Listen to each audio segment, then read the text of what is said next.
Yes, and good evening, ladies and gentlemen. Good evening, great scholars. Thank you so much for joining us again. Tonight, it's a Women's Month. Wow, we are celebrating our women, our mothers, grandmothers, sisters, daughters. We celebrate them because they deserve. We are nothing without them. That one we know, whether we like it or not. We know that is why here at Wild we really respect them and admire them every year. We do this, and we've done so many things, whether it's conferences, publications dedicated to our women.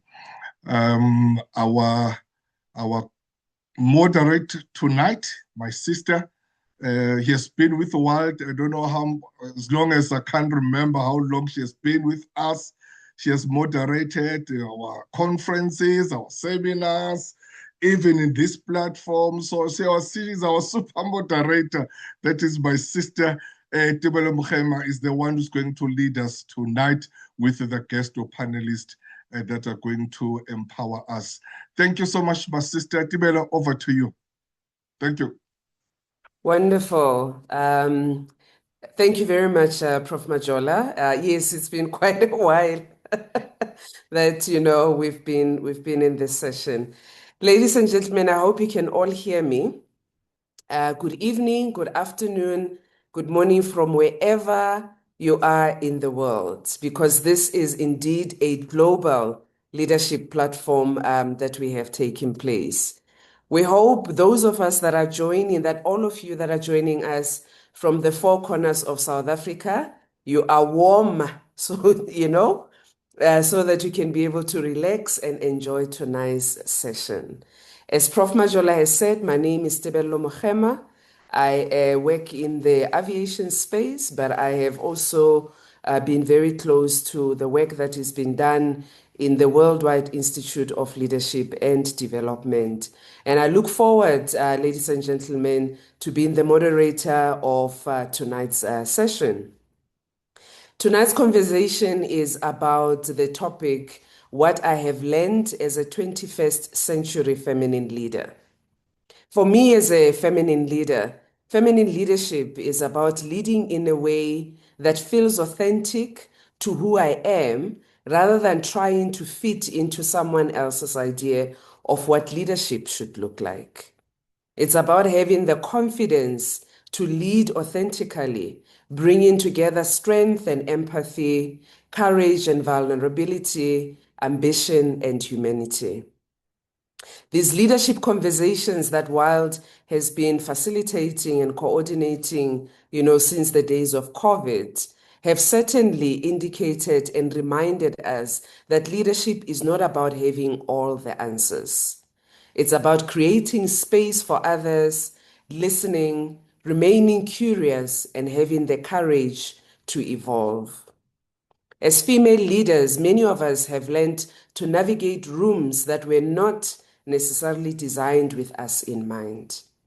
However, the opportunity for the 21st century feminine leader is not simply to find a seat at the table. It is to influence what happens around that table and create space for those who come after us. So I'm looking forward to hearing the experiences, the lessons, and perhaps even the unlearning that has shaped our panelists' leadership journey. Tonight, we are joined by four young, diverse leaders from diverse backgrounds and industries within the STEM sector, who will each share their perspectives and experiences on the topic of what they have learned as feminine leaders in the 21st century. I am pleased to welcome the following speakers, panelists to this session. Yara Manhisa, who is a corporate enterprise program transformation lead at FNB. I'm also pleased to welcome to this session Cameron Smith, who is a senior stakeholder manager at Charge. Those two leaders will be followed by the additional leaders whose names are Ntombi Dube, who's a senior supervisor at Eskom Holdings, and finally Noxolo Kunene, who's a senior manager, licensing and regulatory management at NECSA. She's also the president of Women in Nuclear South Africa. Only when I saw that title did I know there's an organization like this. So every single time when we meet people, we learn. She's also the founder of Indie Consolidations. Ladies and gentlemen, these esteemed leaders that are joining us will each share their work role, tell us a little bit about themselves, and they will each share their own responses to the topic of what I have learned as a 21st century feminine leader. Distinguished leaders, as always, we look forward to engaging with you through your questions and your comments in the chat box as our panelists and presenters are sharing their experiences. Now, I invite you to relax, keep the heater close to you, and whatever the hot liquid that you're having in your hand, so that you're able to stay with us throughout this session whilst you hear from our esteemed leaders.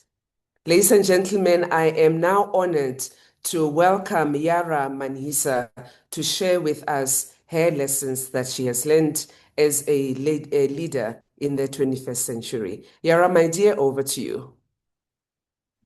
Good evening, everyone. Thank you for the warming welcome. It's an honor to be here. It's a big responsibility as well because I am being the voice of Mozambique women. So I hope I actually do the right thing today. So I'm going to start with my presentation. And please let me know when you can see my screen.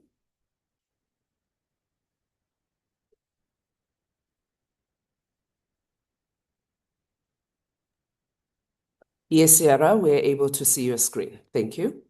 Thank you. So as said, I work as a transformation leader for innovative projects in Mozambique. But I've always been passionate about leadership. I've always loved to talk about how to serve people, how to help people, how to make people feel inspired. That got me bumps until today. And over the years, as I'm a person who loves to learn, loves to keep evolving, so I can be able to share perspective with others and be able to teach others to grow and develop, I've been shaping and feel inspired to pursue my purpose, which is to help others to achieve their dreams, to feel valued and unique, and also to feel inspired. And that purpose has been shaping the leader that I'm becoming and has brought me to here where I am today, which is a big pleasure and an honor. I am 100% grateful.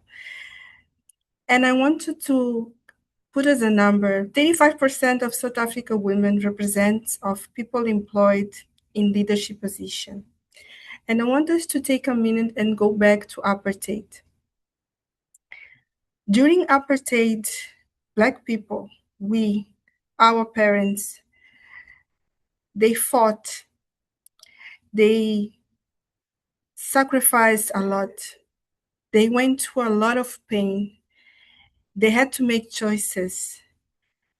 But what actually stood out for me is that we won because we were fighting for our lives. We were fighting for our family. We were fighting for our children. We were fighting for our tomorrow.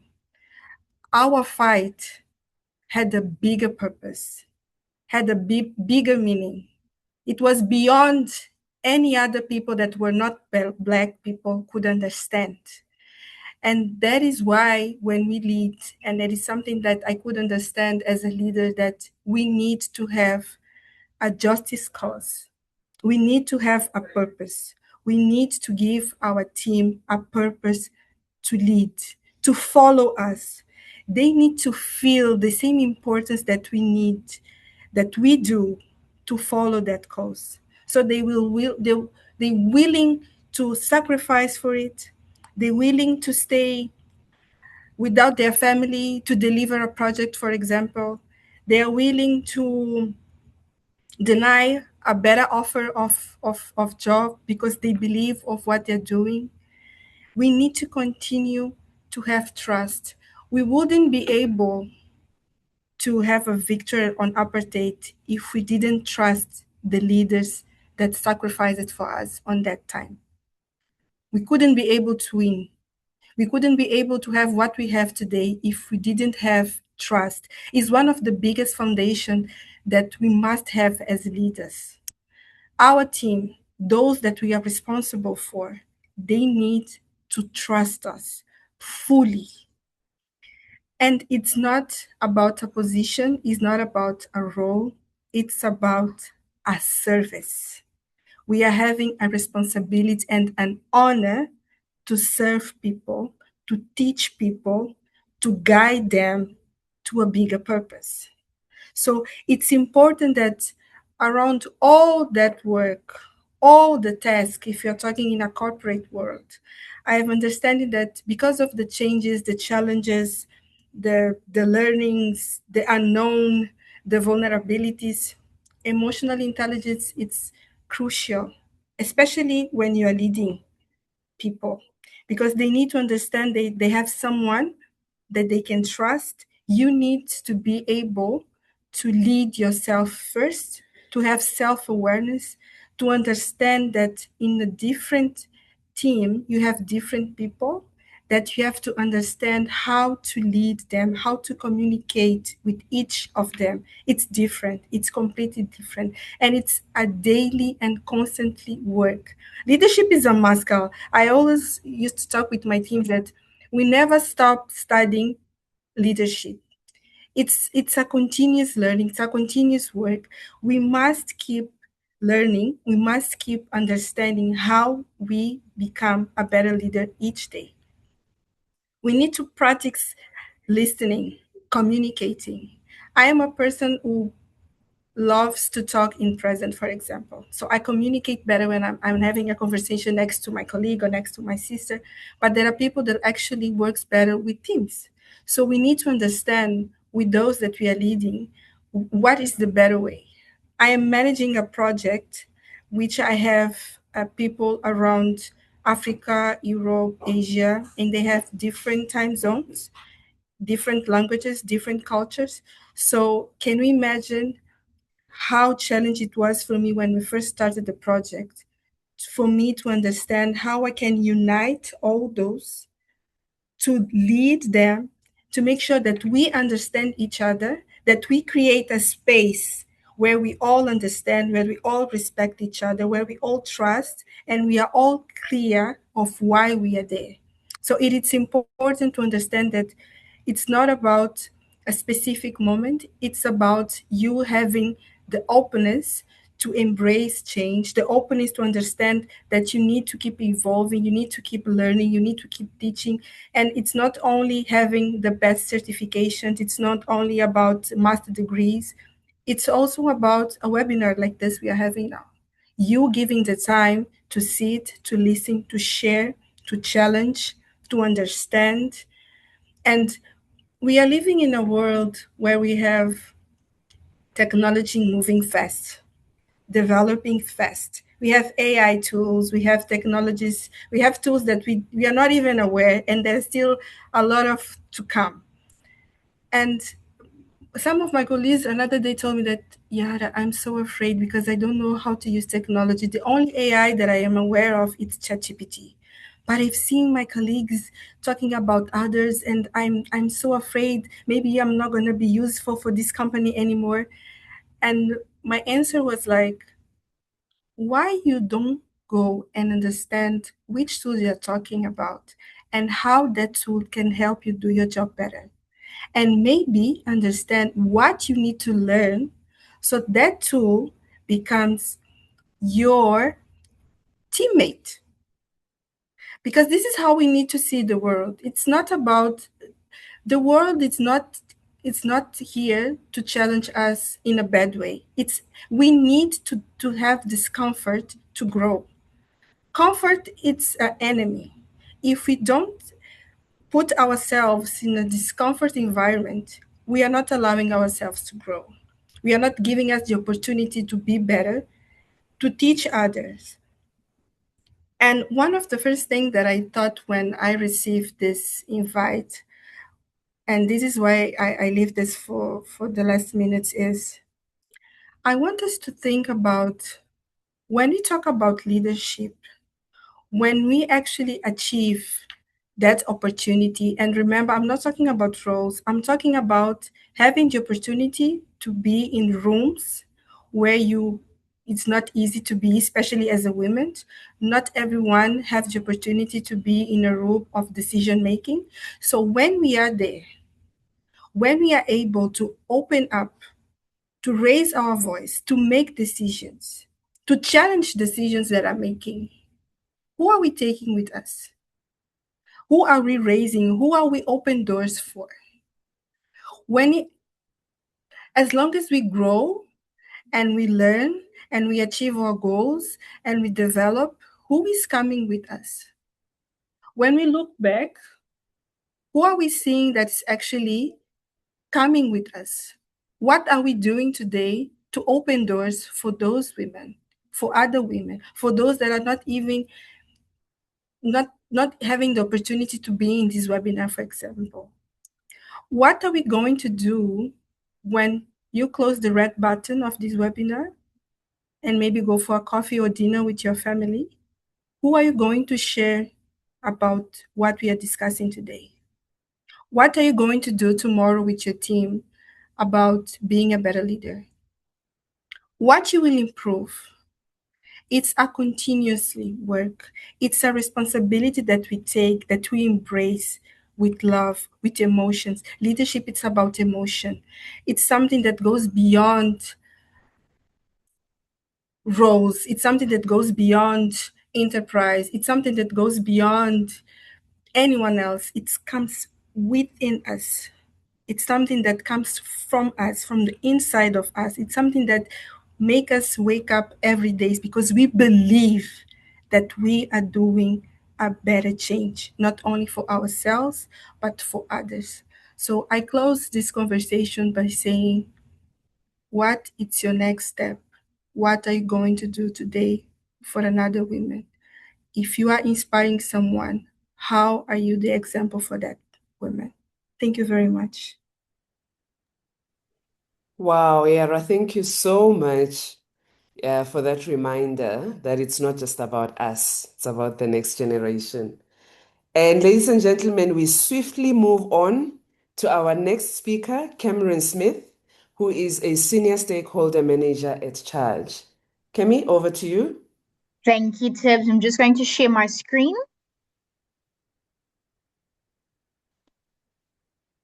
Can you see my screen? Good.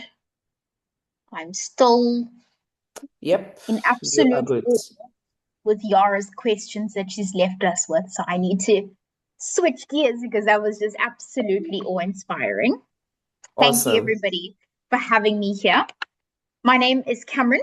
I am the Senior Stakeholder Manager for Zero Carbon Charge. Charge is a company that's currently building the world's first off-grid, so renewable energy, solar-powered electric vehicle charging stations in the world. Right? We're building a network of it that allows you to go from A to B. And it's all locally generated energy with empowerment at its core. So I'm a senior stakeholder manager there, where I become the connective tissue between a range of different relationships, and that stems from public to private. But over and above that, I have founded a studio that is called Persona Studio. In short, Persona Studio is a space for people and emerging leaders, particularly, to learn public speaking and communication skills that help you with your leadership. So what I have learned as a 21st century feminine leader, thank you very much for having me here, Tibbs. I think this is going to be really, really great, is I've given you an overview of who I am. But as a 21st century leader, feminine leader especially, at 26 years old, I've had a bit of an interesting space. My background is actually in international relations and political risk analysis. But during that time of university, I had a lot of student leadership. And in a space like Stellenbosch University that is grounded in unfair history, very male dominated. Had to work my way through and find it. And today I'm in a space like renewable energy and e-mobility that is very much so male dominated. but I'm very lucky to be in a space that truly is empowering as a female. I work with good colleagues and have great male sponsors who help me, who teach me and take me on the journey along with them, with what I don't know, and I help them as well. So that's important for you to know. So in terms of what I do and the public speaking behind it and how I try to assist emerging leaders is particularly focusing on communication. I firmly believe that as a leader, especially a feminine leader, your communication will take you from A to Z. And the ability to do that with confidence, clarity, and your presence without losing your authenticity is absolutely imperative. And how I learned that is because when I was younger, my mom was a top female leader within the hydraulics space, also quite a male-dominated space. And at 4 years old, I spent time with her in the mines, in the quarries, in very male-dominated space. And not once was her femininity used against her. In fact, I learned that your ability to communicate and how you exude your confidence as a female is actually one of your biggest strengths that you could have. So how I've always understood leadership, and coming from a very much so an all-girls private school, was that you needed to look like you were the boss. You needed to be the head of the table. You needed to speak with a certain sense of authority, a certain sense of certainty. You needed to have more experience than the next person. You needed to be unsure. Now, as anybody who has been through that and is currently in the space of emerging leadership or leadership in the way the average person wouldn't stereotype leadership at the pulpit, in the front, I have to tell you that you don't need to be the loudest person in the room. You can be present, but you don't have to be the loudest person in the room. What I would always say is you need to listen first. That is one of the biggest tools that I've had to learn. As somebody who speaks a lot and speaks loud, I've had to listen and understand that I need to take a step back. That is one of the biggest lessons. We learn as we listen. We need to ask the right kind of questions.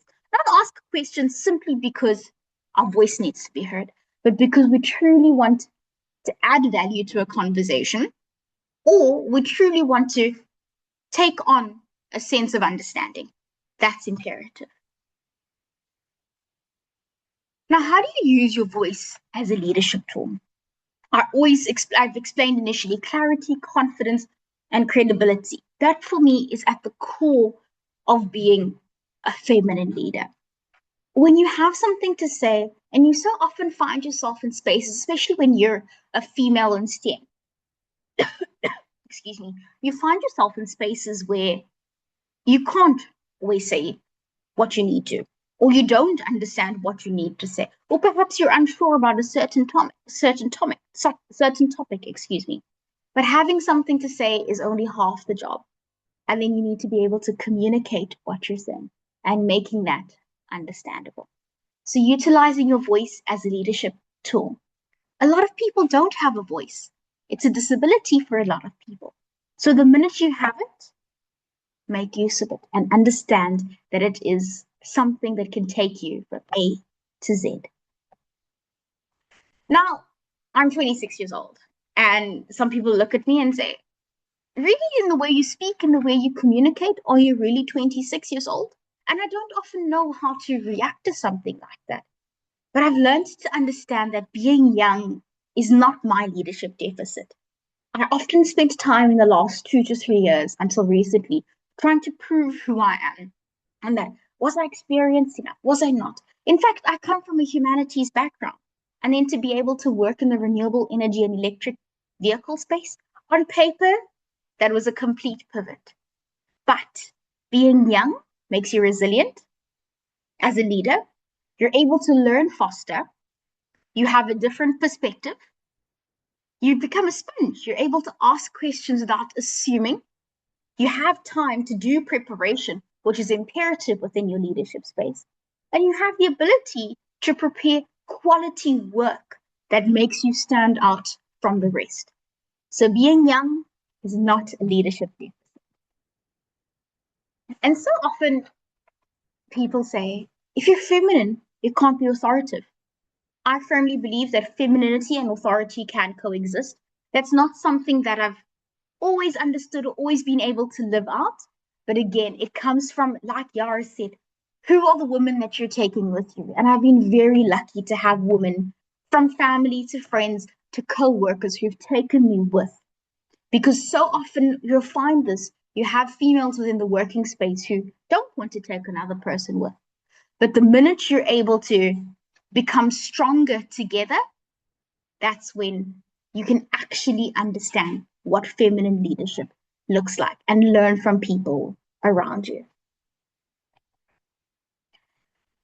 Part of being a leader for me is building relationships. It's part of my job, but inherently it's who I am because it makes a massive impact on your influence overall. The stakeholder work that I do, like I said, is rooted in relationships, but not fickle relationships. True relationships that are driven and relationships that have outcomes at the end of the day. Not sitting in a webinar like this just for being able to tick it off a box or being able to post it on your LinkedIn later this evening, but truly engaging with people around you. I mean, I met Tibbs for the first time this evening, but she took a chance on having me here. She didn't know who I was. That's a part of relationship building that I admire. I can take that skill or that ability and use it in my next step in my journey. I think something that I'm learning is that I'll never feel completely ready. And I want to read this out here, and I put it here, which is confidence did not come before doing difficult things. It came from actually doing the difficult things, not before that. I've always said, and I've learned this along the way, you apply for so many jobs, and sometimes you think, oh, I tick the boxes 100%. Do you know that if you tick a box 100% for a job, it's not always for you? Because how are you going to learn? How are you going to make up the rest of it? If you tick it 80%, you don't want to actually apply. But then there's room for 20% of growth to take you to 100%. That's how you need to look at life, with a sense of confidence from that way. And before you know it, you'll be able to do the next difficult thing that you're able to do. So what I actually try to practice in my everyday life as part of my leadership and how I want to show up is prepare.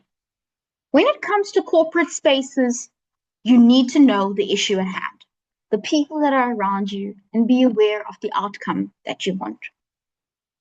Then you need to take that and you need to be able to speak clearly. Make your point.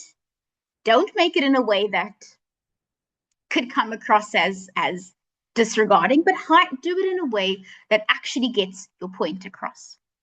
And then you follow through. That adds to your credibility as a leader. And like Yara said, which I'm so honing in on, is make room for other people. Create space for other people who are able to contribute. So leadership to me now, at 26 with so many more years to go and so many more people to learn from around me, which I'm so looking forward to, and actually one of my most exciting parts of my career path is that I don't have all the answers, but I want to take responsibility for what I can impart and the influence that I will have. And I want to take responsibility for allowing people to have influence on me. And something that I want to add is here. Yes, know yourself, use your voice, build trust, do the work, make room for others. But most importantly, ask, ask, ask. You're never too smart. You're never too old. You're never too degreed. You're never too practiced. Ask, ask, ask. And please do not wait or ask for permission to start acting like the leader you want to become. Oh, and leadership comes in all different sizes and forms, most importantly. Thank you. Wow. Oh my goodness. You are never too young, nor are you too old to learn. Thank you so much, Yara. Ladies and gentlemen, these are our future leaders. These are the leaders that have taken the baton from us and understanding what is required in our country for the next leadership journey. I want to remind you, ladies and gentlemen, that as you hear messages from our speakers, please type your comments and question in the chat box so that when all the speakers have spoken, we can then be able to have a chance to engage with them. Our next speaker that will also be sharing with us her experiences as a feminine leader in the 21st century is Ntombi Dube, who is a senior supervisor at Eskom Holdings. Ntombi, over to you.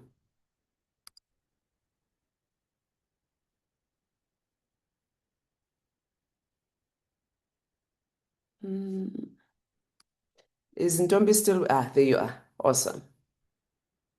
I am here. Thank you. Over to you, my dear. Yara was talking about technology. Hey, this technology sometimes. But thank you so much, Tibbs. Please let me know if my slides are in presentation mode. They are, my dear. All right. Thank you so much. Good evening, ladies and gentlemen. My name is Ntombi Dube, as Tibbs has said, and I work for our very favorite power provider, utility company in South Africa, Eskom. In my position as senior supervisor at Eskom, or in my position as a female leader, I will share more about the role that I do as I go on with the presentation. But what I've learned, or what a feminine leader to me is somebody who speaks with clarity, somebody who speaks without shrinking themselves, as somebody who respects people while still standing firm. I think if you can look at our presentation, there's definitely a thread that puts everything together in similarities between Yara, Tamrin, and my presentation. A feminine leader for me in the 21st century is somebody who builds spaces where others can grow and contribute, and somebody who leads with value and not fear. When I was first appointed in a leadership position, I remember I was so excited, and we were in a boardroom when the then manager came to introduce me to the team that I was going to work with.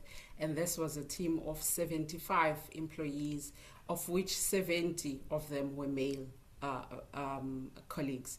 And when he introduced me as the new leader, one of the colleagues stood up, got a broom, and put it in my hand. And he jokingly said, "Well, welcome. You know what they say, a new broom sweeps cleaner." Although that was a joke, everybody laughed, I did not particularly find that funny. And from that day, I had to learn that as a female leader, it is important that when you speak with authenticity, that you do not apologize for speaking your mind, and that it is important to replace shrinking language with respect, confidence, and a confident language. So oftentimes I sit in meetings and I will hear female leaders who want to contribute or want to say something use words like, excuse me, I'm sorry, if I may. And though you may not know this, but that is language that shrinks your voice. So what I've learned is, instead of using words like that, when I have something to say and I want my voice to be heard, I would rather use words like, I would like to add, my question is, I have a different view, for clarity, can we consider? So that makes my voice heard without shrinking my voice. So as a 21st century leader, I am somebody like Tamrin who also speaks a lot.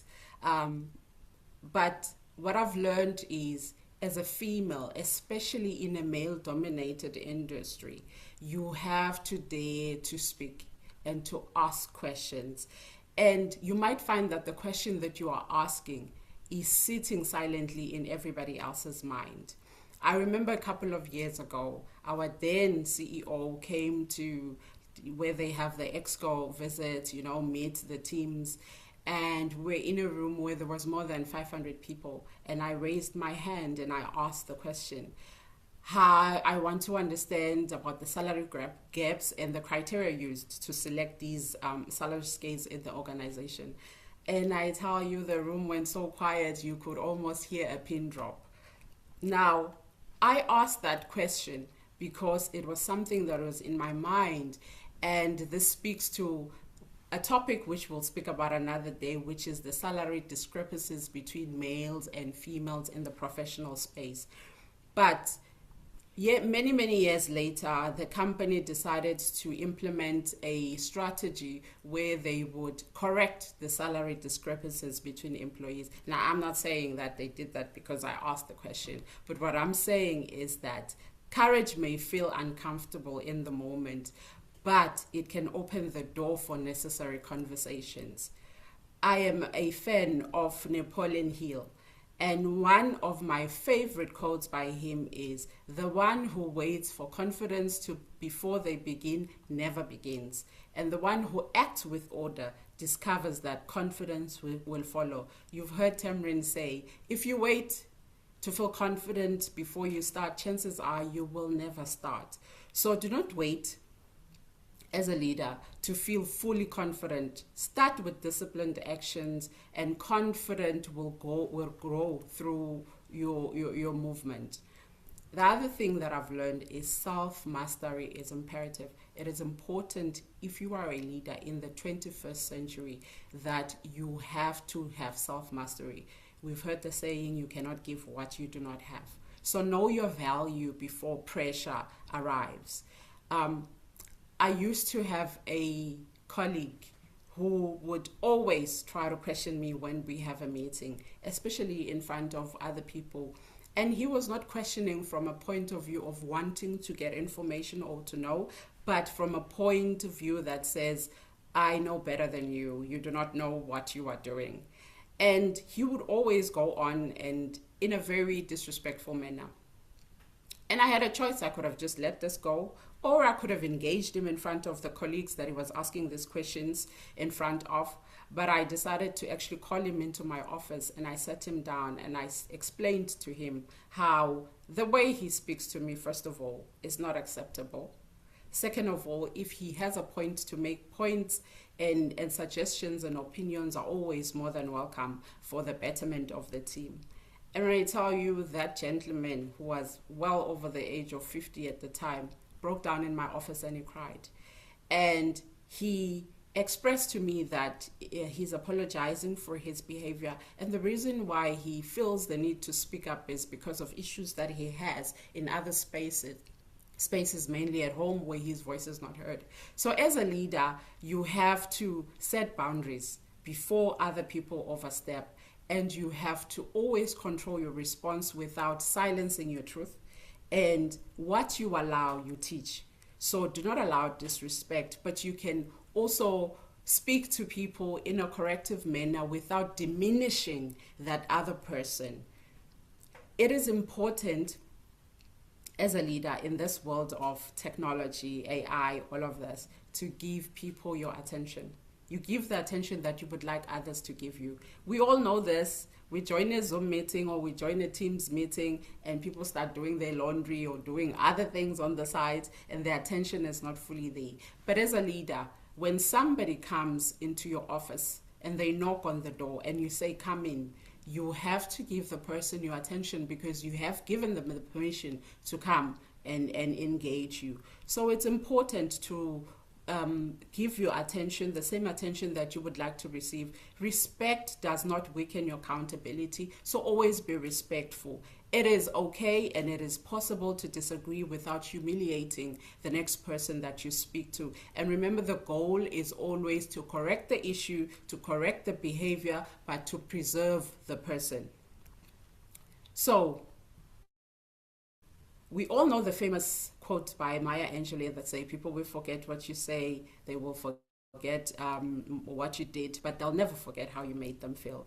So it is important as a leader to know that people do not only care about big words, to care about big presentation and big pictures. What they care about as a leader is clarity.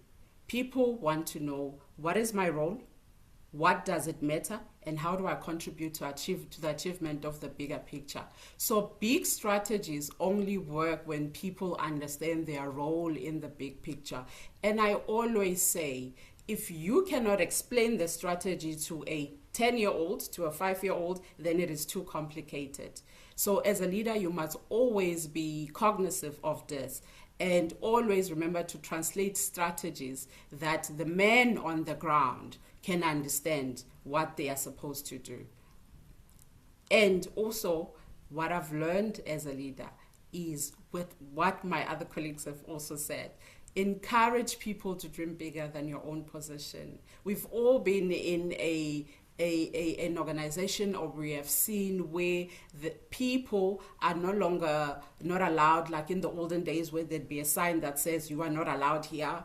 In this day and age, what people do is they withhold information. They let you into the room, they let you sit at the table, but they withhold information. So as a leader in the spaces that we are in, we must always train and motivate those who work with us. We must build people who can do what we do even better than what we are doing, and always strive to leave the place stronger. Even if you are no longer there, you are not leading, you are not doing a great job. If the team crumbles when you are not there, you need to ensure that your team keeps moving by you investing in a successor.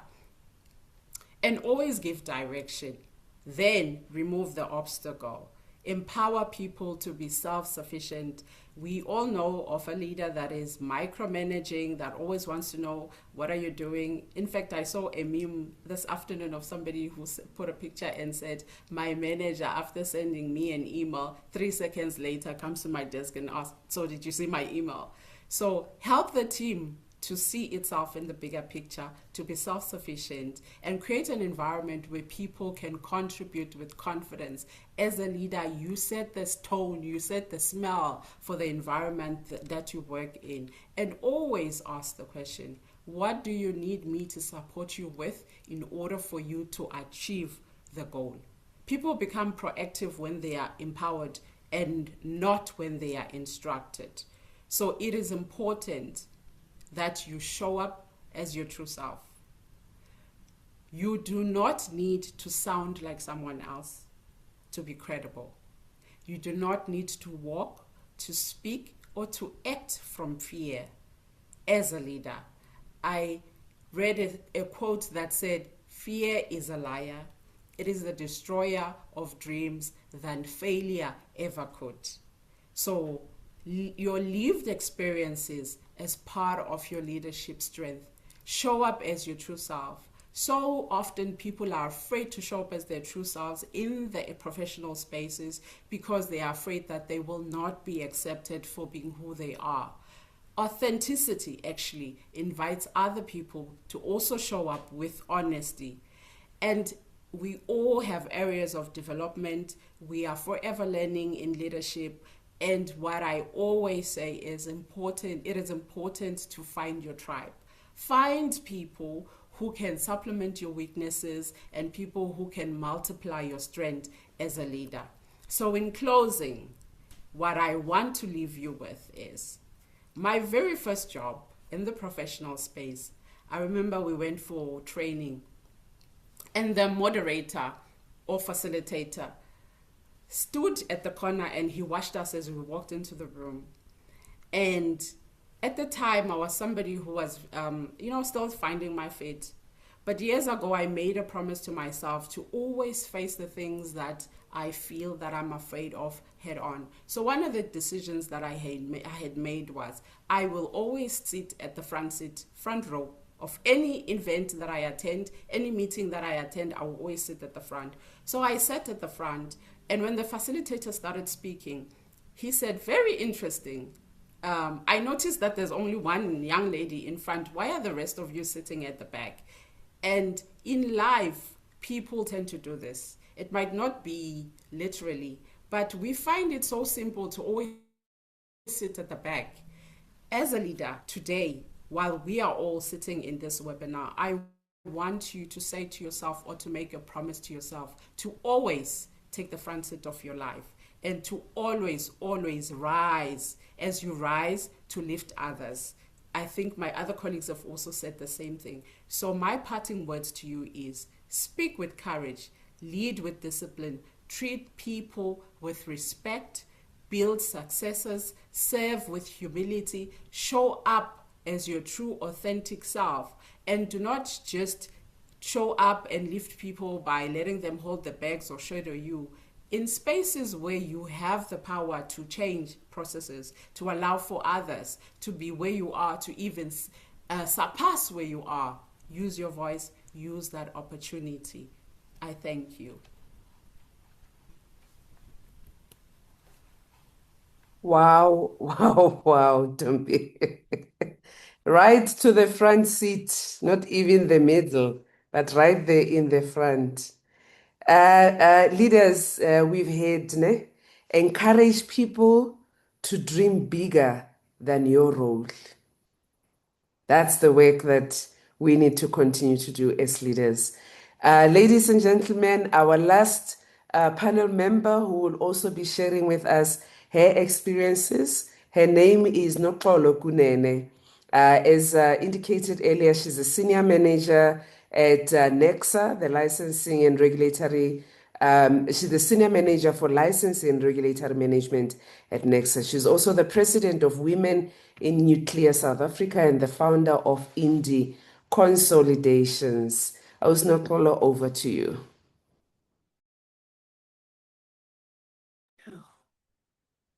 Thank you very much. I just want to share my screen. And it's visible, I suppose? Yes, it's coming up. Okay. It's visible. Thank you. All right. Thank you very much, Chair. So yes, I will delve straight into it. Good evening to Prof. Majola and to the fellow speakers and everybody who's joining us. My topic today will be leading in the spaces between. I do apologize, I'm using a screen. You know, age has gone, as advanced, so I have a big screen from which I'm watching the presentation, but obviously the camera is in front of me. So I must apologize for that in case it appears as if I'm not giving you the necessary attention. Nonetheless, as indicated, I am Noxolo Kunene, and those are the roles that I currently hold as professional identity. And the one newest to the list is that of entrepreneur or founder of Indie Consolidations, where I have now finally decided that it's time. I think I was ready many years ago, and I've heard many of the ladies mention that you know, you're ready, but you just need to be more ready. So I was more ready finally to embark on the entrepreneurship journey. And I think what's important about these different roles, amongst others that I've held in my career, as a 21st century woman leader, I've discovered and I have confirmed that indeed a woman can contain more than one professional identity. Instead of being boxed that you must have one title, you must be doing this and not that. So that is something that I have finally at this age given myself freedom to take on. In terms of the worlds in which I've gained my experience, so I'm in nuclear regulation, as indicated, licensing and regulatory management, and I've been in the nuclear business for about 20 years now. This is just to orientate yourself with my journey of life, so that when I unpack my lessons, it's a little bit more in context. So the nuclear regulation is something that I delved into when I got to NEXA. I currently lead quite a few strategic programs within NEXA. As indicated, being president of Windsor, it means that women advancement and capacity building is something that is part of my portfolio, but fortunately, it also is part of what is in my heart.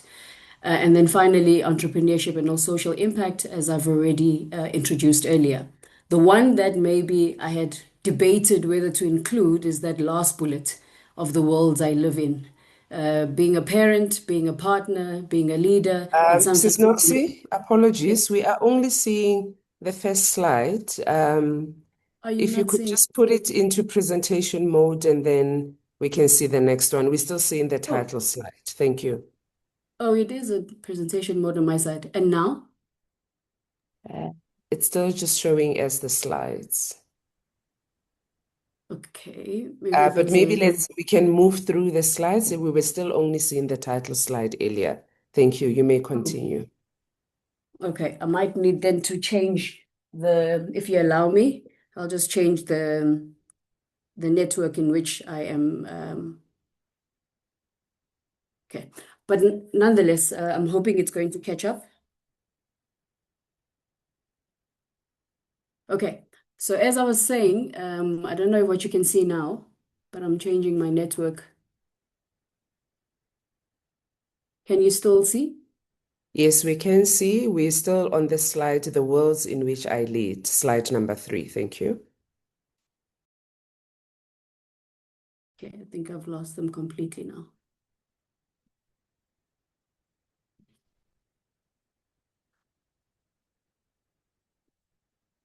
Am I now audible, Chair?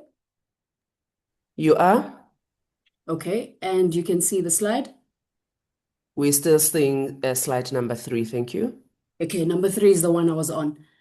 Okay, So awesome. I will zoom quickly now. So as I was saying, that fourth bullet, I've underlined black child to my parents. Why that's important is that in the leadership journey, there's a few things you can't shake off.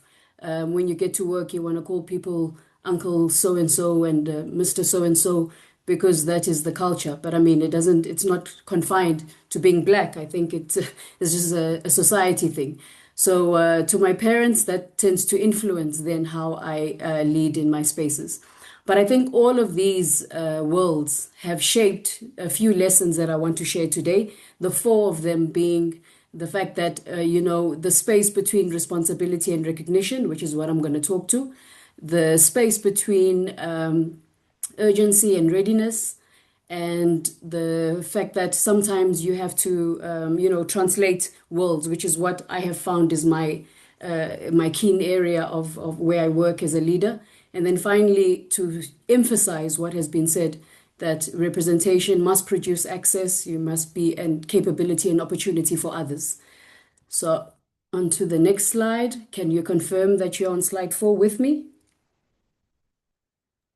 No, unfortunately, unless if somebody's seen slide 4, but we're still on 3 with you. Okay. I'm hoping that it's going to catch up because I don't want to take up the time. It's quite unfortunate with this technology. So I didn't say my age. I'm 45. I don't know if that's an excuse, if it's good enough as an excuse, but nonetheless. So I've unshared and reshared again in order to check and see if you can get the slides. We are now with you on slide 4. Thank you. Okay. All right. And now I went and removed it. Okay. So on slide 4, the first of what I've learned as a leader is the area between responsibility and recognition. And I think for the sake of time, I must state that the key thing that must be taken from this slide is the fact that we all understand, I think Ntombi just spoke to it now, the fact that responsibility may arrive before recognition, meaning that at times when you are transitioning in your career, and you want to move to the next level, there's some opportunities that come and your title are not necessarily aligned. It sometimes may look like exploitation, but it is exposure, but there's a very, very fine line where that can become self-erasure. And to define self-erasure, we say it's when you repeatedly reduce or silence yourself, or you overlook yourself to make it easier for others, for the institution you work for, so that they can benefit from you. And at times in leadership, we do that, whether as a follower or the leader, because you don't want to seem difficult. And we think it's having humility, but all you're doing is you're participating in the journey to erase you or to disappear, basically. So we must be very careful, and that's something that I've learned, that most of the capabilities that I have that I've acquired in my career, in more than 20 years in the energy space, has definitely been because I allowed myself to be used, in the sense that you do work that is perhaps above you, and it tends to prepare you for your next step. But we just have to be mindful of how quickly that can become self-erasure. I won't read the rest of the bullets, but I think the message is conveyed. Number 5 is the slide that talks to urgency and readiness, the space that lies between urgency and readiness. So sometimes, and I see this now in my entrepreneurship journey, and I see it obviously a lot in the compliance space, basically in most industries that you can walk into, where there's rules, where there's a compliance requirements, and there's things to get done. Commercial opportunities or whatever the case might be. There's always that need that, it's urgent, therefore let's go. Let's fly the plane, we'll build it in the air. And that is such a tempting place to work at. And I found in my journey that that is such an important thing, that sometimes you become unpopular by pulling the handbrake and saying, wait a minute. But I think also finding the balance between being an enabler and being, one who values and wants to ensure compliance and meeting requirements. There's also quite a balance that is required there. So in the spaces that I've worked in, that has come across many times, and it's been quite a pleasure navigating those spaces, because suddenly you learn how to be an enabler in a business, but at the same time how to ensure that you protect the future by not getting yourself, the organization, and other people in trouble. So you have to be able to say, wait a minute, let's not go. Coupled with that is what I spoke to about being able to navigate complex situations and being able to close the gaps or integrate between different levels of an organization, between different people in a team, having worked in project management, working with policymakers, working as an operator, working in compliance. It has been a very interesting journey of sometimes people will have the individual answers, but as I said, they are lying on the table.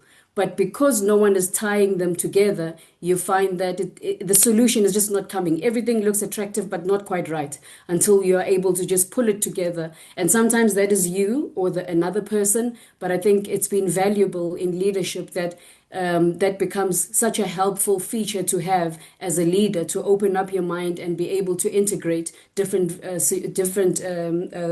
opinions of people, different thoughts, picking the things that will help us succeed. Because at the end of the day, we are all there as leaders to help organizations or people that we're leading to succeed. So that is the key thing. So what is important from this slide is that sometimes do not be swayed by urgency and call it readiness just because it has to be done. Identify what it is that will make you successful before you can consider yourself as ready. Because at the end of the day, the consequences will stay with you irrespective of your title. The next slide talks about what leadership must make possible. And this is something that the other speakers also spoke about. That, representation. So you are there now, you are the leader. What else do you offer besides your contribution? As I said, mine is being an integrator. I love being able to contribute as an integrator and program delivery manager. But beyond that, for the people who come behind you, what then do you contribute? Do you provide access? Do you make others more capable? Do you create opportunities? Or must people wait till you leave for opportunities to become accessible? So that's an important part of leadership that I found. And though I am wary of saying, yes, I've done that, in some cases, when I look back, I said, I could have done that better. In some cases, you meet someone in Vienna and they say, Noxie, you said I could do it. I did it. I got the job. And you think, yes, I got it right somewhere at least. But it sometimes seems like a hit and miss. But it's such an important aspect of leadership. And sometimes you're constrained by maybe not having money to advance people, not getting the necessary approvals as a manager because organizations are constrained. But it is such an important thing to say, okay, but I have certain experience, I have a certain way of thinking that I can transfer, that I can assist. You're going for a meeting, come sit with me, I can help you think about it. You're going for an interview, come sit with me, I can help you to frame it correctly. So these are things that leadership must make possible as we move through and up the ladder. I think what's important here, and I touched on it again on the urgency and readiness slide, is naming what others prefer not to hear. As a compliance professional, this is something that is hard to avoid because people want to hear, what is it going to take for me to guarantee success of this thing? And sometimes you have to say the news, you have to deliver the news that they do not want to hear. But this is something, so courage becomes a very important part of leadership. And as I've said, opening the doors and making sure that they don't close after you've walked through them. I'm now on slide 7, and it's my final slide. I want to say to the audience, to myself, and to everybody, we need to name it. As I said, there's no one, you don't have to hold one title. You are multi-talented, you are multifaceted, and in fact, when you own the fact that you can do many things, obviously you must do them, give them the necessary time and do them well. You just have to name it, and it will help you to realize the range of your skills, the range of your abilities, and that is such an important thing to have. And then we must build through it, so we must move, understand the space, that the space between one thing and another is an opportunity for us to grow, build, but to not stay there and call it humility and patience. I'm waiting for my turn. We must wait for our turn. And I think it's important when I say this that I qualify it. When I first arrived at Koeberg, we were ready. We had our degrees and we were ready and we wanted to start working. And the climate, I think, that Koeberg was coming from, and these young black people who just want to do and they don't understand nuclear.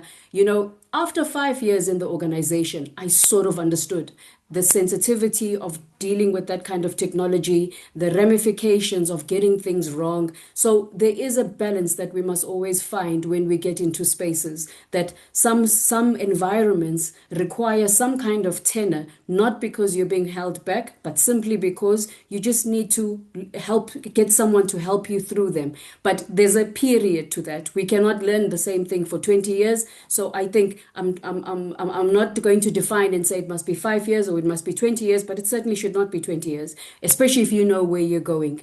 There should be that space of learning, building, and then being able to move on to the next stage of what you are journeying through for yourself. And I think the last thing then is what has been said by all the presenters is we need to widen the path. So the path that's just big enough for your feet is not good enough. Behind you, the path needs to take a multiple of feet, not just yours. And with that, Chair, I am at the end of my presentation. Thank you and apologies for the slides that did not show, but I hope I was able to provide and deliver the key messages. Thank you so much. Wow, wow, wow. As Professor Majola likes to say, what an inspiring presentation from you, Sis Noxie, and from others. And 45 is not showing your age. You still have double those numbers to go, in your life as a parent, as a mother, and as a leader. So there's still a long journey, ahead of you. Ladies and gentlemen, there we had it from our panelists. Thank you so much to all of them, for sharing what they've shared with us. The opportunity, as always, ladies and gentlemen, is now open for you, for any questions and points that may have been shared that you would like, to clarify. And I think what today's session has really, really highlighted for us is that the capacity, the capabilities are available and they are here. And for those of us who are already, further in our years, they're not going to wait for us. They are ready and they are here, to step into the roles that they need to step into. I've noted a number of comments that were shared, a lot of them really enjoying the presentations and finding the information, quite useful. From Dumi, one of the key comments, respect is very important. As a leader, you earn that respect. Comment further on as well is around this, the weakness of leaders that most managers, and I love that. I love that you use the word managers. Most managers do not pass the baton, they keep the information. Leaders understand that keeping that information is important because they're not going to be there, over a long time. There is Sizwezi, as usual. The presentations will be available, through Wild Environment. I see quite a lengthy statement, but there is a question in it, and it's from Rebecca. Rebecca, would you like to have the opportunity to talk to the comment and ask the question? And if there's any particular speaker that you would like to get a response from, you can highlight that to us. Rebecca Matobela, over to you.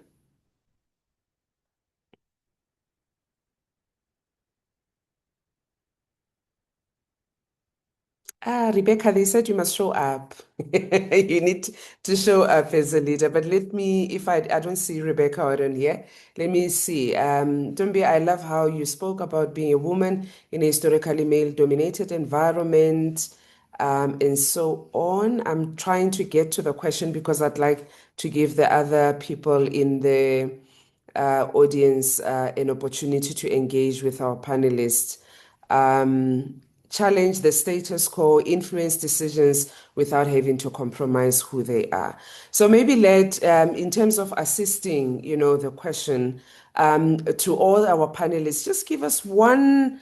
Oh, here's a question from Rebecca. My question is, how can women strategically recognize when taking on responsibilities beyond their title is genuinely preparing them for the next level, versus when they are simply being given more responsibility without the recognition, compensation, and advancement that should follow? And what should they do when that line is crossed? So basically, help us, based on your experiences, ladies, help us understand how have you managed to make that distinction, and how then have you dealt with when you realize this thing is not going to help me any further. I'm just taking on more, but it's not going to lead to anything. Any one of you that would have be able to respond to that? Sizwezi, I see the hand that you have raised. Anyone who would like to tackle Rebecca's question? I think I can comment on this because actually I had experience on that scenario. First of all, I'm going to start by saying, Rebecca, you need to understand that you have value. Don't wait for others to tell you what your value is. You need to understand that there are some type of environments that they are not ready for what we already see that it's supposed to happen, like recognition, understand our value, career development. It happens. But you need to continue to improve yourself. You need to be ready when the opportunity comes to make the change that you need and that you deserve. But be clear, your value, it is there. But sometimes people don't see. That's why we don't have leaders everywhere we are. We have people that are still learning, that still trying to understand. So recognition, it starts with yourself first. You need to be grateful when you achieve your goals, when you help people, when you achieve a certain deliverable. You need to understand that it's valuable for you and for the organization, even if they don't tell you. So keep learning, keep improving, and keep making sure that you know the value that you have and that you are also delivering. It happens. It happened with me. And gladly I was able to, after a while, when the new opportunity arrived, I was ready for it because I didn't stop learning, improving, and develop myself. And it was was a learning, it was an experience. So don't be afraid of what's going to be next, why I'm not being recognized. It happens, but keep improving and on something that you already have control, which is yourself and your self-development. Oh, you're muted, Austin. Oh. Yeah. Go ahead, Cameron. Sorry, Tibbs, I don't know why. Can you hear me? Yes, we can. Okay, sorry, I can't seem to actually put my hand up, so apologies for that. I think also understanding what you might be saying is that as females and as female leaders, there's something that we do which is often taking on emotional unpaid labor, right, within the work world. And that's something that I've recently learned is called the empathy tax, right? There's a lot of burden that falls on females within the working world. And that comes from societal norms, especially as South African women. We've got a fairly nurturing side to us that we impart into every space and platform that we go into. And there's a massive cost of this empathy tax, right? Whether it's burnout and fatigue, the invisible hours that you put in, it helps. It also contributes towards a massive career stall for you and for your fellow females as well. And I think one of the biggest things that I've had to learn to do is being a female leader and being a female leader of color. And the only one within my space is do an audit my emotional labor that I put into the working world. I've suddenly been out of my own free will, realistically, is doing work culture activities, organizing team building activities, simply because it doesn't exist. And because I think that, hey, this would help our team. But nobody else does it. Nobody else takes that on.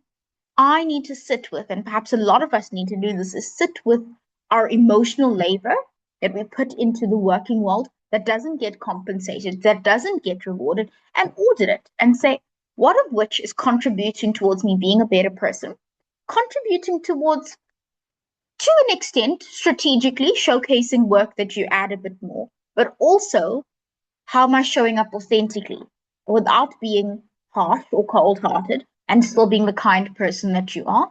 So look at it from those angles, especially as females, we can have an empathy tax that we pay. Thanks. That's a new phrase I've learned today, empathy tax. I'm going to read more on that. Ntombi, I believe you would like to add a comment on that, and then we'd like to move over to Sis Wezi. Your comment, Ntombi? Yes, thank you. I would like to, my camera's off. I would actually like to comment on Rebecca's first question there, where she asks about being authentic without shrinking your voice. I think that besides organization changing policies, it is important to create a culture where authenticity is valued in an organization. We all know the saying, culture eats strategy for breakfast any day. So if the leadership in an organization are saying be authentic, but there is visible proof that the last person who was authentic in speaking their voice was not very well received or had fear of being dismissed or being threatened, then that's not an environment that invites others to do the same. I think it is important for organizations to have leaderships who do not need people who report to them to manage the manager's emotions. That's very important. In so many organizations, employees are busy with caring more about managing the manager's emotions than doing their work, because we all know we don't want to upset this manager. You know, it might be career limiting. So organizations need to create psychological safety nets where people are allowed to speak, to authentically challenge in a respectful manner, and understand the point that I made, that the point or what is at mine is, if you are disagree with somebody, you can do so in a respectful manner and still preserve the person. So if the environment is safe enough, people can be authentic in how they show up in their professional spaces. Wow, that is wonderful. Thank you for that input. Sis Wezi, over to you. Thank you very much, Tebelo, and thanks, colleagues, Professor Majola. Sis Noxolo and all other presenters, thank you very much for brilliant presentations. Specifically for yourself, Noxolo, I just want to find out, there is an organization formed by young girls. I'm not sure where they are from, but it seems like they're from KZN. One of them is Prince Ntombi, the other one is Entle. They formed an organization called South Africans for Constitutional Reform. And when she started, Duma started with nuclear, policies and what they feel needs to be changed. I just wanted to find out, do you know about them? Because they've now registered this organization and they need professionals, if you are not yet part of, to contribute to the work that which they are doing, especially in promoting nuclear work. Thanks. Tebelo, I can go ahead? Yes, please, Me. Yes. Yes, thank you, Wezi, for that question and comment. I do know Princey, actually. I know her quite well, I may say. We actually, our day job is at the same place, if I can put it like that. So yeah, so I'll stop there for now in saying that obviously I personally support her work. I supported it when it was still Nuclear for Africa. So definitely I'm aligned with what Princey stands for, including the South Africans for Constitutional Reform and much other work that she does. She's doing quite well. And I think Princey is a prime example of what one does while, I wouldn't say waiting. Princey is clearly not waiting. And I saw a few comments and questions earlier not so, but I'm hearing a few comments on the issue of recognition and responsibility. Basically, the strategy there is quite. There's no silver bullet, but I'll tell you what it has been for me. It's recognizing that I have the authority to decide where the next space is going to be if where I am is no longer serving me. And I think that's been touched on already. When I was at ESCOM, they did a whole course on lead self. Sometimes we hand over the authority of our destiny to organizations. And I think it's important that when we find ourselves in these in-between spaces, we must not accept that we are there. We must search what in that space actually appeals to what I am trying to work on for myself that's going to take me where I want to go. I think that's a very important aspect that we sometimes don't realize. We relinquish responsibility. I mean, an old lecturer used to say, you're not a tree, move. So sometimes we have to be in organizations because there's something to learn. And obviously you're offering a service. They're paying you, so you need to do what they pay you to do. But you need to also be actively seeing what is it here in this space that I can learn. And when you've done learning it, you know it's time to go. If they're not going to serve you what you know you have worked and earned, then it's time to go. And I'll give one last anecdote by saying I once applied for a middle manager job in my previous company.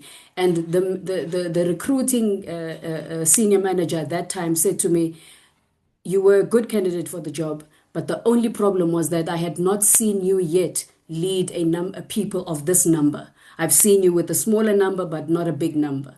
And that is the only reason why I didn't give you the job.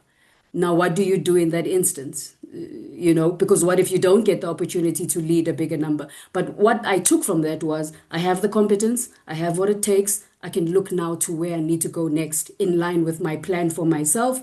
And while you are in the job and you're still looking for the other opportunities, do what they need you to do. Do it well while you are actively trying to get out into a space that's still going to serve you while you serve the company. That's where I can stop for now. Thanks, Jay. Thank you very much. Yes, we are there to serve the organizations, but we also need to remember that it's also about looking after our own well-being and not being, victims of empathy tax. Lelo, may I offer you the opportunity to share the comment that you have and the questions that you are asking in your comment? Lelo Zwani.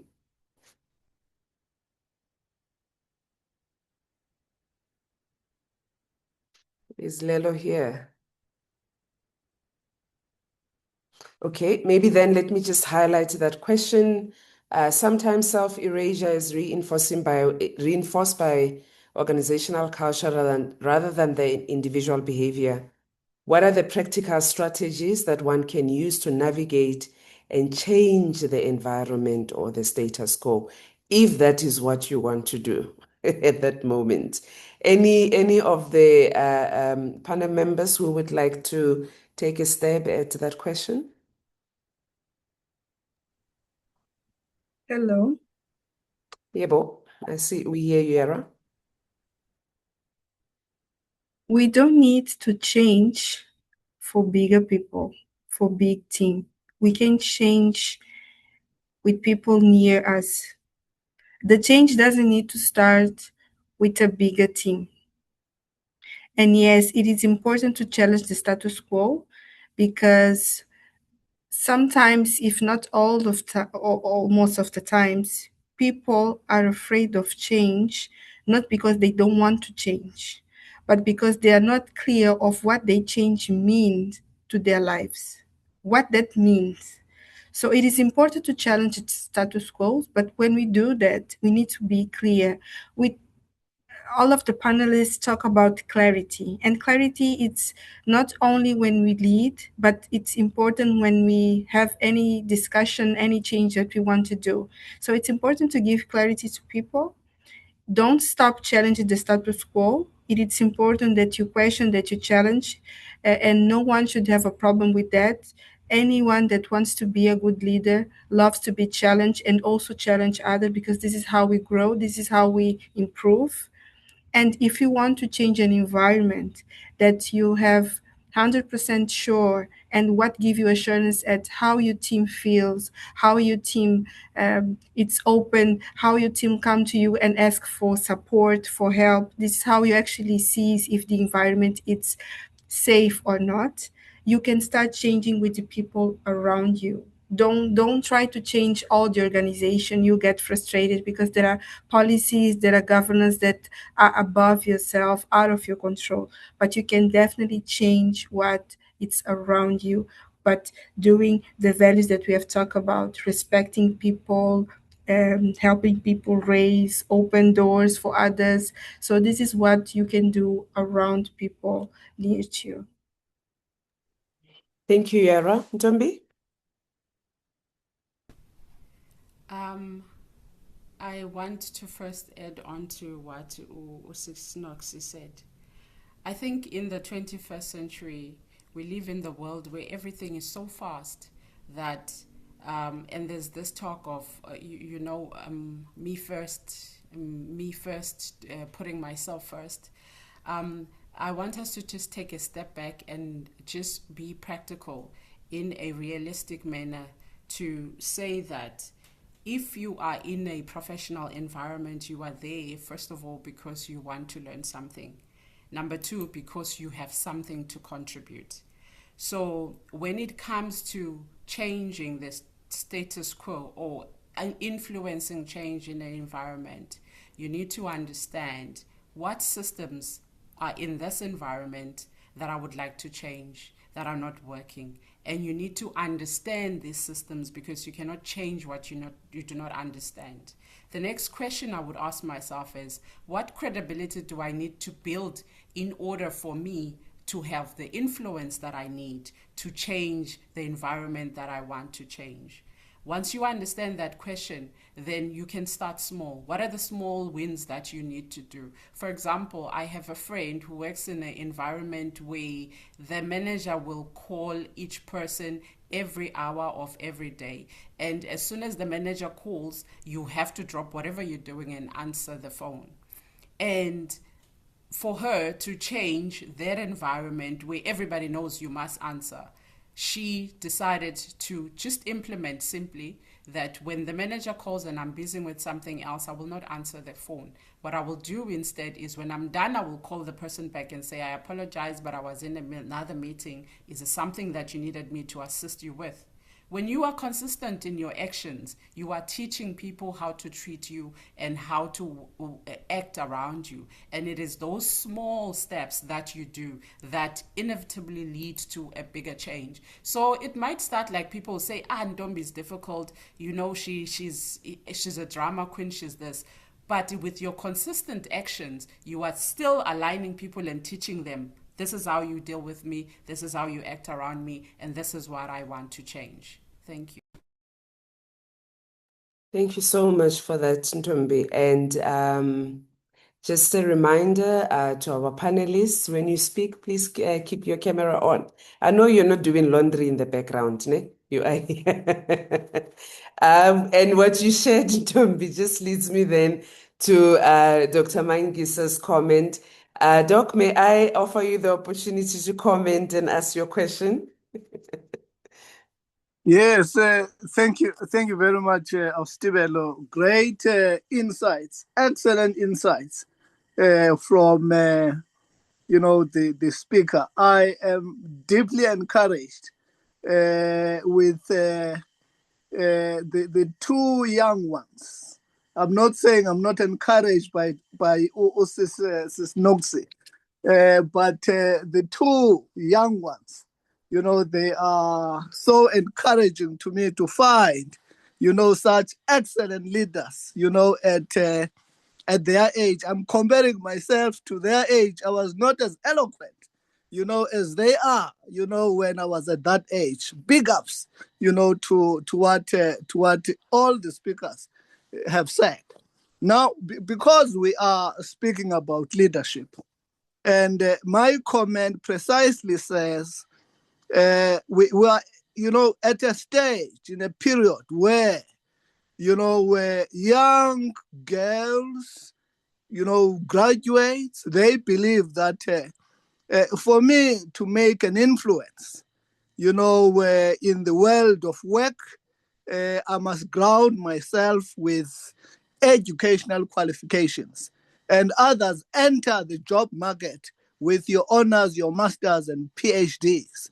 And what that means, therefore, is that when they enter the job market, they want to see themselves quickly climbing the ladder, because it would then confirm, that they are well educated, for them to occupy such spaces. Now, the question for me, to all the speakers is that at what point must they understand, that in as much as they want to quickly climb the ladder, chances are, if they are not, what's the right word? Abashukwanga kahle, right at the bottom. They are not grilled right at the bottom. Chances are, if they were to climb the ladder so early, in the corporate world, chances are they may fall. And when they fall, they may not rise again. They will fall and they perish. That's the question for me. At what point they must try and find that balance? Thank you so much, Stephen. Thank you, Doc. If I could just adjust the question slightly. Give us your own personal experience where you've had to then sit and say, whoa, maybe I'm not ready for this. Maybe I need to wait a little, so that you avoid that falling. And I think, as Dr. Manhisa was highlighting, the question is open to all the speakers. Thank you. Who would like to tackle it first? Cameron? Tips, I could do that. That was the middle of last year for me. As I mentioned, is that I come from a humanities background, political risk, international relations. And the day before I was given, initially I thought this was a great opportunity. I had a female manager who said to me, we have a panel discussion on electric vehicles and the future of charging infrastructure tomorrow in Durban. It's your hometown, go do it. And there was absolute opportunity for it, and it was a great platform. But I was alongside two co-founders of the other two major charge platforms within the country, right? I'd only been in the space for a year. And yes, I can speak well. but I did not have the technical knowledge to back me up.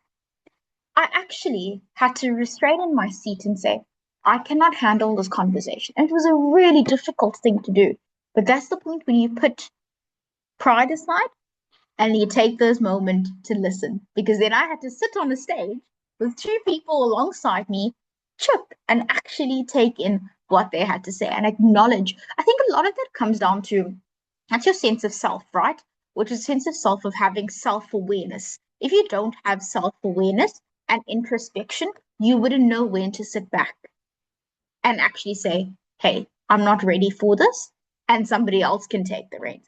I think that's something that you have to develop as an individual, as Cameron, before I develop that as Cameron the professional, because that's something that hones in on every aspect of your life when you can introspect and be self-aware and know who you are. So I think if you train that side of yourself as an individual first, it will that sort of trait will fall into your professional life as well. So yes, that's an element, that's an example of when that happened to me.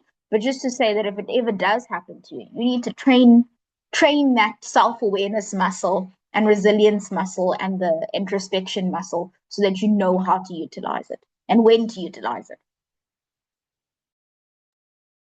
Awesome. Thank you. Ntombi, we see you, so I'm going to ask you to comment as well. 100% agree with what Cameron has said. It's important to be self-aware. And part of being self-aware is knowing your purpose. Each and every one of us have got that one thing that is our purpose. Some people call it my why power, why you are doing the things you are doing. There's a very famous saying that says, if you don't know where you are going and you are on the highway, every off-ramp looks very interesting or attractive. So in the workspace, what is my purpose? And this job that I see that is being advertised, does it align with my purpose? Is it taking me a step further towards my purpose or not? If you do not know your purpose, then every opportunity looks very interesting, it looks lucrative, and you will be attracted by every extra R1 or increase on the salary because you are not aligned with your purpose. You do not know what is your purpose. And there is nothing more dangerous than a vague leader. Somebody who does not know can learn, can be taught. But a person who's vague, who's kind of sort of know, that's the most dangerous person to have as a leader. So self-awareness is very important. While we all want to be at the top of the ladder, what do I need to do here now where I am in order to make sure that when I am at the top of the ladder, I do not only fall, but don't topple the ladder down for everybody else who is beneath me. That is very important. And that is where the groundwork starts. So I think, as Tamrin has said, self-awareness is very important. And to be a person who is to have humility. Humility always says, teach me again. But ignorance says, I know, I'm ready, I know. So be aware of your blind spots as well, because there are things about yourself that you do not see, you do not know, and always welcome constructive criticism. Don't always think, they are jealous, they don't want to see me grow. People see you from a perspective that you are not able to see yourself. So self-awareness and humility is very important. We are led, leaders, we are led. Sis Noxie? Yes. In addition to what has been said, I'll add a slightly practical sense by saying that, having moved through the ranks from, being led to being a leader, obviously one sits and questions this 5 year, when you say you're looking for a senior person, five years, is it really practical? So I started evaluating, and this is where the learning came in. You evaluate and you say, in the first year of any job, to be honest, you do not know anything. Let's say 6 months to about a year. Sometimes it can take you 3 to 6 months to figure it out, and you see, especially if they've got very well-defined processes, and you get convinced that you know what you're doing. But in the first year, you are really just getting to grips with what in the world is this? How does it work? What does it, what am I supposed to do? In the second year, I found is when you are capable. You can sort of anticipate. You haven't seen everything yet, but you can sort of anticipate. By the third year, I think you're a bit more effective, is what I found. You can apply your learning now. You can anticipate things, even things that you have not seen. You sort of know enough. So my answer then to Dr. Mangisa's question is that, ambition is good. And the world itself, though, has set up people to convince them that qualifications are important, and they are. They really, really are. What is important is that the teaching people that though the qualification is important as an entry point, but the experience and how you get that experience is important, because that tenor sort of gives you the merit and the ability to stand confidently in any space. You can walk in and you can hold your ground, and because you will have confidence, you'll be able to even say, I often say when I find myself in spaces where I'm out of depth, I'll say, I'm out of depth here, so you need to coach me. And if you want to move quickly, you better have amazing people skills, because you have to assemble a very good team around you. You have to get the people who are skilled, and they must be boys, floaters around you, if you're going to do that. But if you want to stand and be able to stand on your own merit, that tenor is necessary. And so by my own assessment, I say at least give yourself 3 years before you start thinking you want to be CFO, CEO, COO, because it will trip you, most guaranteed. You'll make poor decisions and you'll find yourself with egg on your face, and sometimes those situations are difficult to recover from. Thanks. Indeed. Thank you so much, Sis Noxie. Yara, I see you'd like to comment. And to all our presenters for the final input, please let's note Ndubi's question. What I would like to ask is, how do you manage the grapevine as a leader? So Yara's response to the previous question, and then back to all the presenters as we walk towards closing the session on the question that Ndumi has asked. Thank you very much. Over to you, Yara.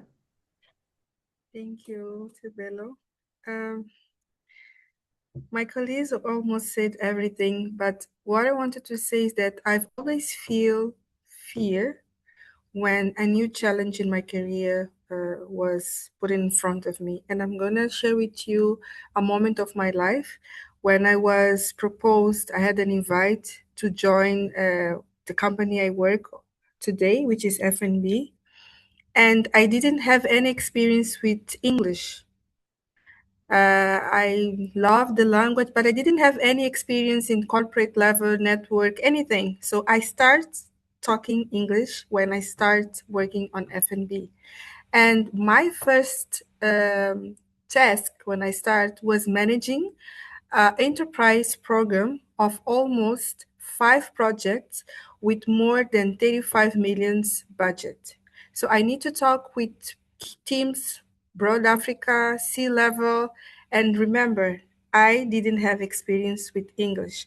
So I always try to do not let fear define where I want to go. And trust me, I have clarity of where I want to go. So I do understand what fear means. It means I don't know. It means I am out of my comfort zone. So every time I feel fear because I do not know, I study. Trust me, people, knowledge is power. No matter what happens, no matter which position, no matter which company, power is yours. No one is going to take it from you.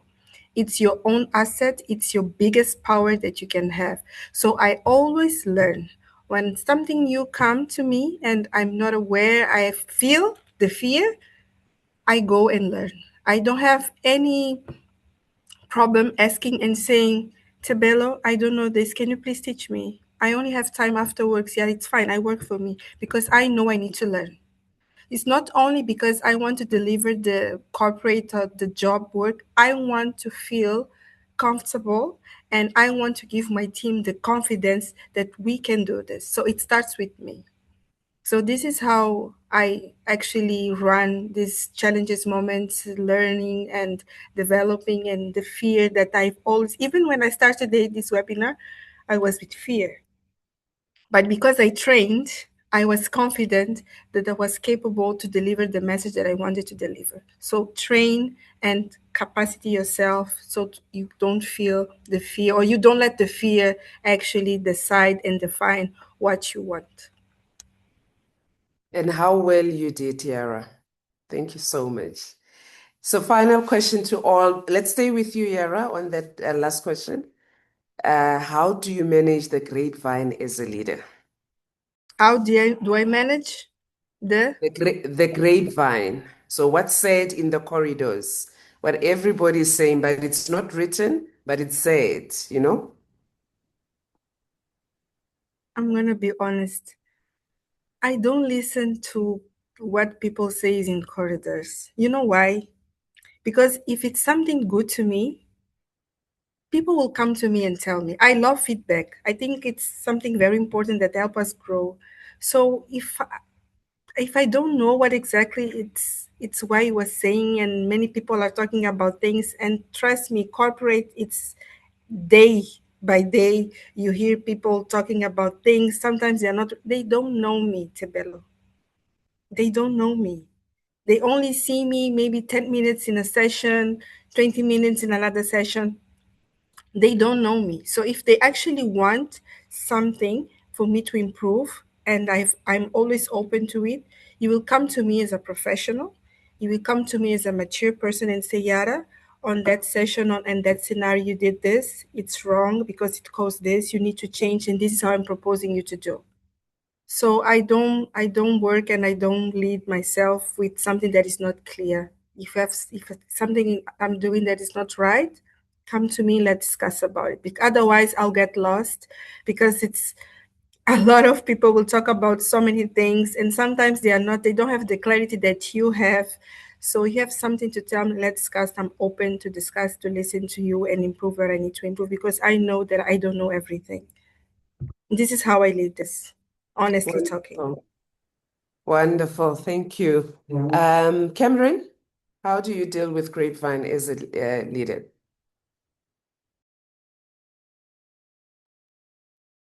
That's a difficult one. I struggle with it. And I'm going to be absolutely honest with my colleagues here tonight. It's something that I struggle with because we are a very small company, very tightly knit. So it does affect me. It's something that I haven't learned to deal with yet very well. I can avoid it, but when I do come across it, I struggle with how to actually deal with it. So I'm taking from my colleagues on how to be able to do so. And unfortunately, I have to be honest in that I don't have pearls of wisdom for that. Thank you for your honesty on that. Thank you. Ntombi? Can you see me? So, a year ago or so, I was in a situation where somebody had said something about me which was completely untrue, but had the power or the potential to cost me my job. And they had said this to a senior manager. And what happened is the senior manager believed what the person said, took what the person said, and ran with it. And it left me feeling very, very sour, because as an employee and as a person, you always, or I am one who always believes that my work speaks for me. You know, I always walk around with that belief that my work speaks for me, my authenticity speaks for me. So when someone attacks that, it shook me a little bit. So in my leadership position, I am reminded, I always go back to that instance, how that made me feel. So when somebody comes to me with did you hear this person said this about you? My response is always, did the person say that to you? Truly, did they? Yes, the person, yes, I heard. would you be able to say the exact same thing that you heard if I call that person and you say in front of them what you heard? Because obviously I'm assuming it's the truth. And when you nip that in the bud, I have found that people are quickly to say, no, I didn't mean ask them. I didn't want to, like, I was just, because I care about you, I wanted you to know. But the truth is this. If you care about me, or if you're a leader and somebody says something about someone else in your presence, if you truly, truly, truly care, the person who has something to say should have the courage to say it in the front of the person they're speaking about. So it's important that you as a leader create an environment where you foster the culture of transparency. If you have something to say, you must have the courage to say it in front of the person that you are talking about, because you are saying it because it's for the better of the company or the better of the team, or because you don't want it to harm the team. So it's important to always put your foot down as a leader to say, if you are coming to me with something, come to me with the person and tell me, Maureen, this person did this, Ntombi, this person did this, and as a result, I'm coming to tell you because I feel this harms the team. So that's how I deal with it. Awesome. Sis Noxie, your final comment?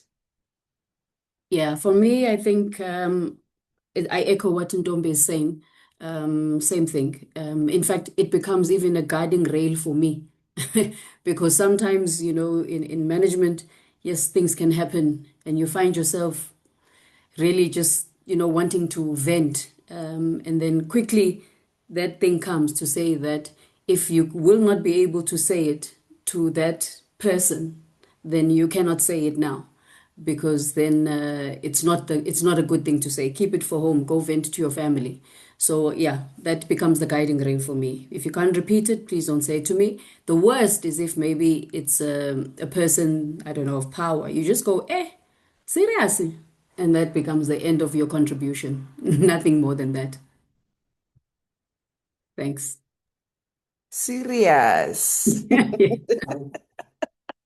Wow, what a powerful, I hope we have all gained some nuggets of wisdom, even with all the experience, the knowledge, the capability, the capacity that we have.